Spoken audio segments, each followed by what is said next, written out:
much, Uday, for that introduction. May I request all our guests to be now seated so that we can begin this extremely critical discussion. And I must give some context that we're at a very critical juncture in humanity, where there's now a consistent need for us to move towards a sustainable and a greener future. But that green future, those electronic vehicles, the batteries, everything also comes at a very high environmental cost until technologies are developed for the same. Everything that's required to move towards that greener future, those minerals are many, many kilometers down into our oceans. But our oceans also serve as the most critical part of planet Earth. And that's the larger conversation we'll have for our global audiences today. I'd like to begin this conversation with, if I can, with His Excellency Mr. Narsinghen. So I have to ask you, of course, Mauritius is a very large ocean state. How are you balancing the need for economic growth from the sea with the duty of also protecting your environment and therefore your citizens? Yeah, in my main speech this morning, I did mention that Mauritius is a very, very small country. Small country, but I think with a vast space of ocean. We have many islands, and unfortunately, I have to confess also that up to now we have not exploited the ocean to its fullest extent. And I mentioned also in my speech this morning that Africa harbors approximately 30% of minerals in the world. And also you will note that we have not developed any technology to exploit the minerals in the seabed. And here we are relying a lot on our partners, friendly countries, traditional friendly countries, but also a lot on India.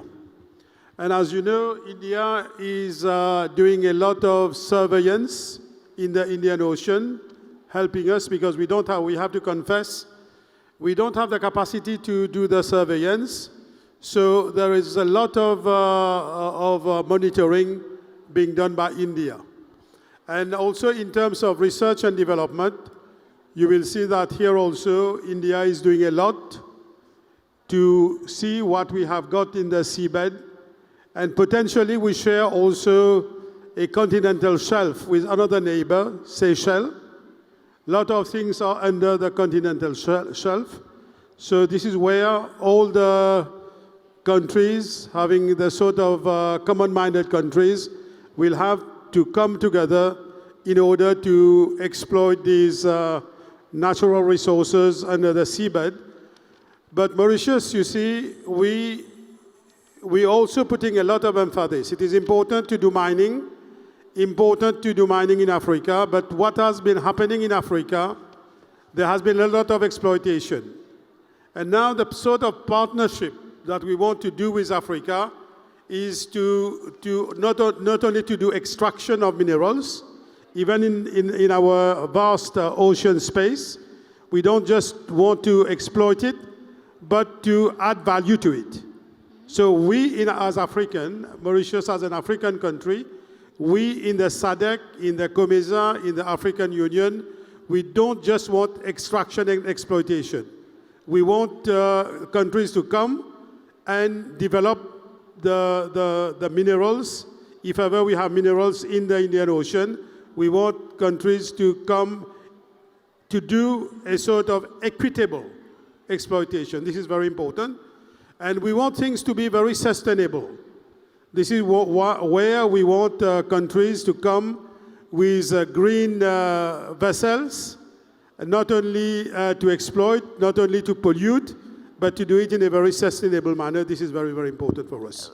Your Excellency, you spoke about exploitation, and I want to touch upon that. How do we then ensure that wealth from the deep seas is not limited to countries that have the technology to access it, but for everyone. How does one ensure that, for example, the perceived global north is putting its weight behind this chatter about sustainability and it's not just fluff on paper? So this is where now African countries and also Mauritius, we are very cautious when we are doing any type of partnership. It is not only to focus on sort of short-term gains, but to look at things in a medium term, long term, and even if other countries, they have more technology than African countries, more technology than Mauritius, we welcome countries, we welcome all nations to come and do the partnership, but as I mentioned, I would lay emphasis on that, to do it in a very equitable manner and to be fair to Africans. Absolutely. Let me bring in Honorable Darren Bergman into the conversation as well. I'd love to understand from you. Now, Africa, as we all know, is a very rich country in terms of land-based minerals. Does deep-sea mining present itself as an exciting new opportunity, or is it perhaps a threat to the existing economy? And how do you balance going forward? Well, thanks for the question. And I think, as my honourable colleague has said, that Africa is surrounded by vast oceans and quite a few oceans in that. The opportunity exists, not just what's in the oceans and within the mines, it's the opportunities around that. And the first thing that we need to look at is the exploitation that's taken place. And I've been at conferences where the ministers in Africa have got up and said, we're increasing our trade, let's say, with China. We've exported fish from China. We're getting tuna from China. And then I'd look at my app and I see that the fishing boats where they're getting their tuna is actually off the coast of the very same country that's exporting their fish from China. So that's the exploitation is actually taking place in our oceans, and then they're buying the very same fish from China. Now, I just want to tell you about the opportunity then quickly as an example, is that I got into the vehicle today by mistake. Now, someone said that when you come to India, your life will change. I got into the vehicle today with a lady by the name of Shilpa Bhupatiraju, who was born in India. This is a lady that I was meant to get into another taxi, get into this taxi, and we start talking, and we're talking about empathy. And this is a professor, and this is a doctor. And she's born in India, goes to become a professor in America and a doctor, but wants to give back to the land of India. Now, India's got 1.4 billion people, an ocean around it. Africa's got a lot of people, starving, ocean around it with lots of fish, easy access to food. And we've got this organization called BRICS. We all come to the same conference. What's the opportunity, and how do we convert these opportunities into actual products? It's easy to come here and give ideas, but how do you actually convert them into products? And so when the chief minister came and actually spoke and said, well, we're open for business over here, it actually, from the conversation in the taxi to the chief minister's conversation, to a conversation that took place outside with Honorable Sharma, projects are actually launched. So what becomes a talk shop actually turns into a factory. So it's not actually about the exploitation, or it's not actually about the opportunity of what's in the minerals itself, in the ocean or in the mines. It's actually what comes out from having such resources. And I think that's the power of not just what you have as assets, but the power of networking, the power of having people around you, speaking to experts, countries, well-networked people on the panels next to you. At the same time, I just then want to understand from you, is there a possibility of ever there being a global rule coming into place which protects our oceans before, for example, commercial mining really ends up becoming, the thing of the future. It's not going to be always limited to governments or large firms. I'm assuming that that's where deep sea mining is headed, where more and more commercial mining will also take place. Look, there's no difference to protecting your oceans than there is to protecting your environment. And I think you're not going to, when people are hungry, it's going to be very hard to ask them to protect the animals before protecting themselves. As much as we'll know it as a problem, and we know climate change is a problem, I think it's very unempathetic to ask a person to look after the environment before they look after themselves, as much as we know it's a problem. So the resources, the environment, and the oceans are all the same problem. You have to give as much attention to all three issues. And I think that's everyone's problem. The one is to feed. The one problem is other people need to help feed the one side, and the other side is to then help protect the environment, or help protect the oceans, or help protect the resources. But everyone has a responsibility to play. Okay, talking about responsibility and talking about innovation, then I want to come to Honorable Mrs. Kinari in this. Of course, Finland is a leader of innovation. How close are we to having green technology needed to make underwater mining truly sustainable? Are we anywhere close, or in your assessment, what's the timeline on this? Because that's clearly the urgency for the next few decades. We've seen an industrial revolution take place, and today the global south is, of course, upset with the global north that you've had your share of development, and you've possibly done it at the cost of now the other nations. And yes, it may seem like a harsh assessment, but on paper it stands quite true. So I do want to understand from you, as far as technological innovation goes, in your assessment, what's the timeline for that? Because we can't go into deep sea mining with the same mindset that, oh, maybe one day we'll have a sustainable way of doing this, but for now, let's just get on with it. Well, thank you so much, and thank you, dear colleagues, from the very key question. And if I had been here, and if I was here 10 years ago, 5 years ago, as a Minister of Trade of Finland, and representing European Union as well, the topic was a little bit different. We were talking about sustainability, multilateral system, WTO, fisheries, how we get rid of plastics in the sea. Now we talk about sea mines. I'm just giving you a strategic kind of a level comparison, what is the topic now compared to 10 or even 5 years ago.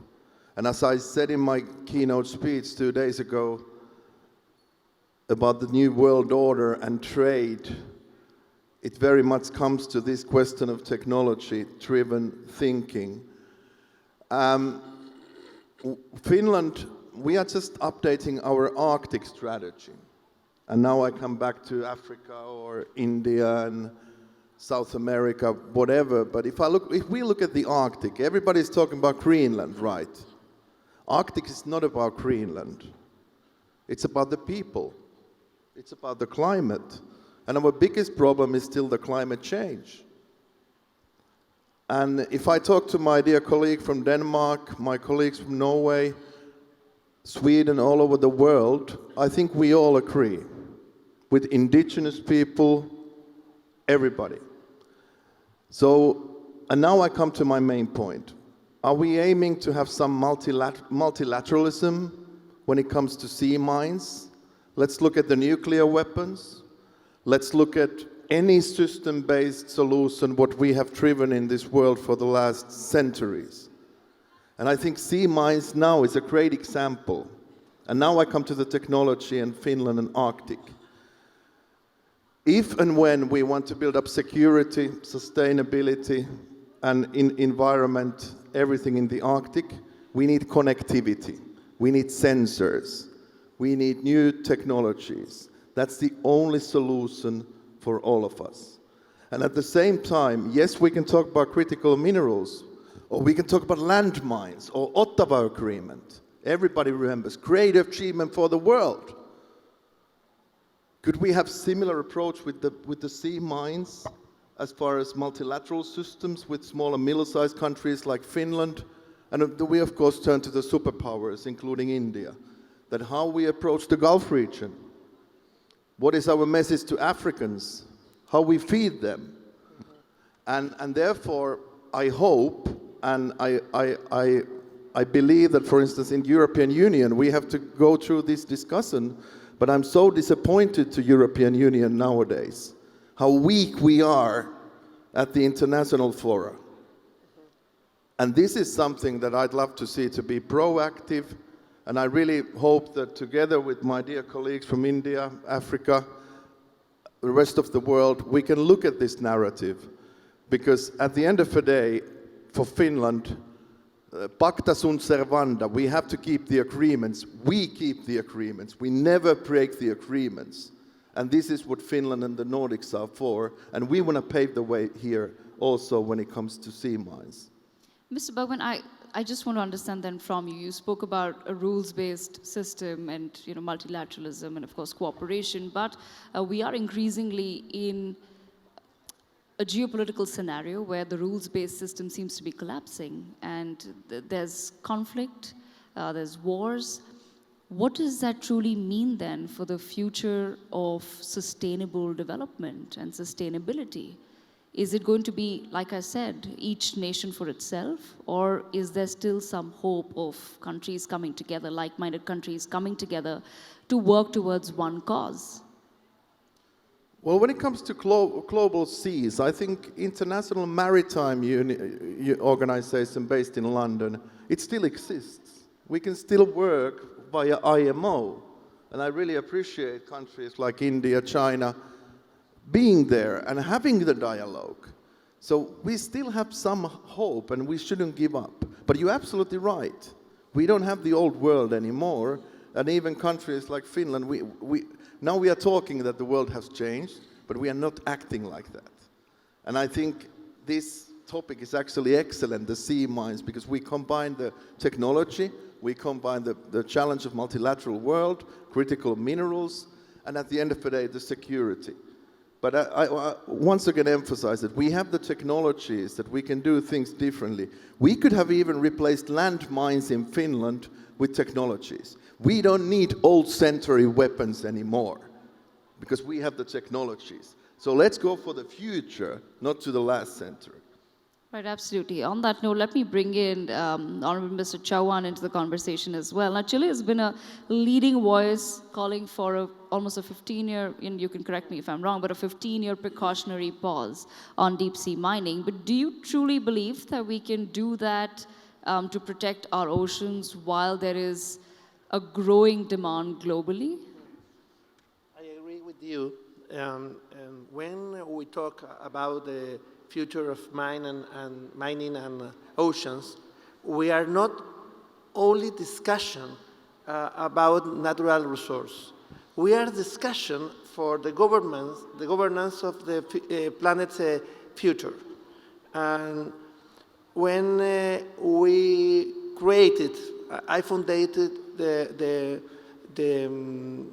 Committee of Tenants of the Future in our country in 2010, we are working with 2,000 scientific and academic for the elements of development of our country. And one of them is we need to protect our oceans. And Chile was a player or an active role in global ocean governments. And we propose, for example, BB&G to protect the oceans, and 3/4 of our ocean is protected. And we can conciliate development with protect our ocean. It's very important. It's very important for us. And don't forget, the oceans regulate our change of climate, and it's very important for maintain the precautionary moratorium for mining in the ocean for this reason. And in my point of view, it's very important expand the independent scientific research to understand the ecosystem of the deep ocean first. Two, we must develop strong environmental safeguards and monitoring system capable of preventing irreversible damage. And third, in my personal opinion, we must ensure that global governance mechanisms are legitimate, transparent, and based on international consensus and evidence. And I agree with you. In this moment, it's very important to strong multilateralism. And we need an agreement about how we can protect our ocean. And I have to end this conversation, but I do want to understand from your perspective, because Chile is advocating for this moratorium, for the 15-year pause, there must be then a worry about the Pacific Ocean becoming a site for unregulated, a so-called resource rush, let's call it that. Is that a worry for you? And how do you then convince the other nations on why it's critical for us to either develop the technology to make it more sustainable, deep sea mining more sustainable, or to perhaps look at a pause, or maybe look at some sort of a circular technology and better recycling? For the moment, it's necessary a moratorium. Chile was a leader for this for the reason we need expand and independent scientific research. And you can imagine, Chile is the more largest country in the world. We have a big ocean, and we protect 3/4 part of our ocean because it's very important to conciliate development with protect the ocean. Absolutely. I've unfortunately run out of time, but I thank all of our panelists for joining us for this very important conversation. Of course, this will be the conversation of the future, certainly, and we do expect that for the next few decades we'll be now discussing, as you've also pointed out, sir, that the conversation in the past 5 years was very different, but it's now rapidly progressing towards more and more towards our oceans, and that's something that we should be thinking about today rather than tomorrow. On that note, thank you so much to all of our guests for joining us at NXT 2026. Thank you. Thank you.